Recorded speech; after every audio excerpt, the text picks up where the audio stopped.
Nothing stresses a gardener more than watching crops suffer under a relentless sun. Tomatoes droop, beans shrivel, leafy greens wilt, and fruiting plants fail to set properly. While many turn to constant watering, the truth is that soil itself can be modified to hold water, nourish roots, and protect plants during drought, without needing fancy irrigation systems. Farmers have relied on simple, time-tested techniques for generations, and they can be adapted for your backyard garden today. Why traditional watering isn't enough during a drought? Even frequent watering can't solve the problem if the soil is compacted, lifeless, or low in organic matter.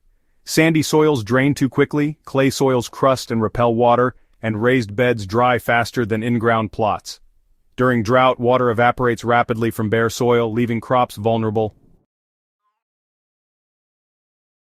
The key is building soil that acts like a sponge, holding water for roots while feeding microbial life that further stabilizes moisture.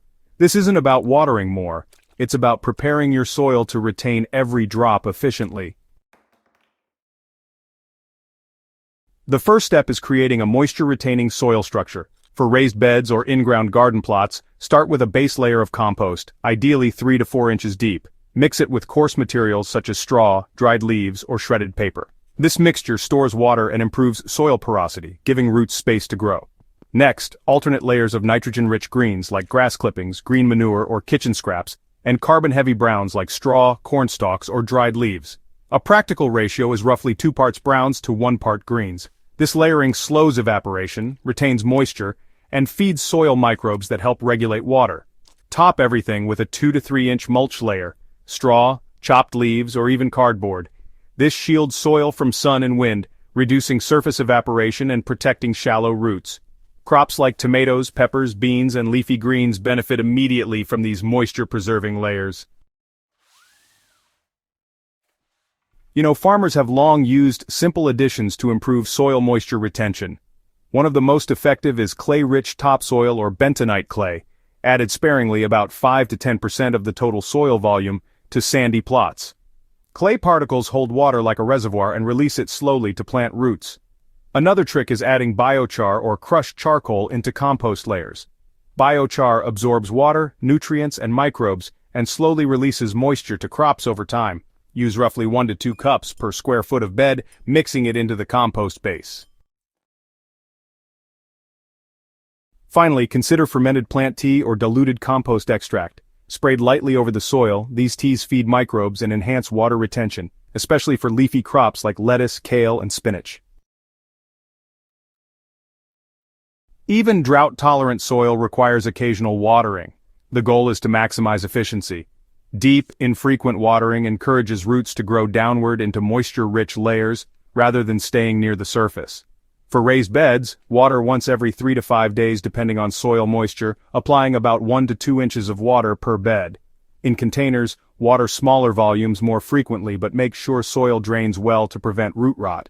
Add a thin layer of mulch after each watering to lock in moisture.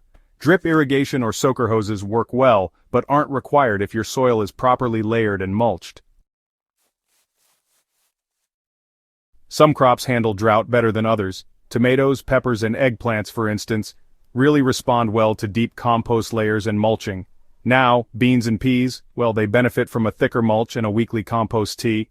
Leafy greens like lettuce, spinach, and kale, they need frequent surface moisture but will thrive under layered organic matter that keeps the soil cooler. Plant spacing is also important. During drought, crowding can actually increase competition for water. So it's best to leave adequate space between your plants so roots can access those moisture-rich zones efficiently. Intercropping with deep-rooted plants like carrots or beets can really help improve water distribution in your raised beds. The best way to know if your soil is holding water is pretty simple. Just stick your finger 2 to 3 inches into the soil. It should feel slightly damp, not muddy. For heavier soils, you might want to dig 4 to 6 inches down to make sure moisture is reaching those root zones. Visual cues from your plants help too. Wilted leaves during midday that recover by evening usually mean your soil and roots are doing their job. But if you see persistent drooping, it means the soil is drying out faster than your system can handle. So add more mulch, water a bit deeper, or increase those compost layers. For raised beds, you'll want to increase your compost layers to about 4 or 5 inches and add a layer of straw mulch on top. Make sure to water deeply, right at the base, so that the moisture really penetrates down to the compost layer. Now if you're working with backyard plots, try using trench layering. Just dig shallow trenches, fill them with alternating layers of greens, browns, and compost, then cover everything back up with topsoil. This creates little reservoirs underground that slowly release water to your crops. For containers, chop up your greens and browns into smaller pieces to build a mini-layered system. Top it off with a 1 to 2 inch layer of mulch and water lightly but consistently. Oh, and it's a good idea to move containers into partially shaded spots during the hottest hours.